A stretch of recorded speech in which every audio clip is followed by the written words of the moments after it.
ఈ మహాకాళేశ్వర టెంపుల్‌లో అన్ని దేవతలు, దేవుళ్ళు ఉన్నారు. ఇంక ఈ గుడికి వెళ్ళేది, ఆ గుడికి వెళ్ళేది అని మనకు ఆ లోటనేది ఉండదు. అన్ని దేవతలు, దేవుళ్ళు అందరూ ఉన్నారు. మేమైతే 10:30కి వెళ్ళాం టెంపుల్‌కి.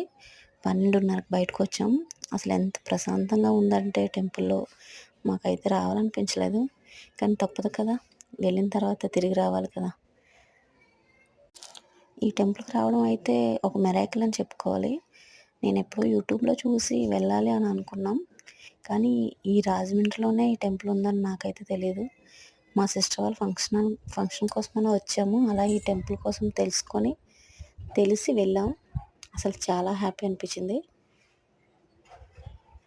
ఓం నమః శివాయ.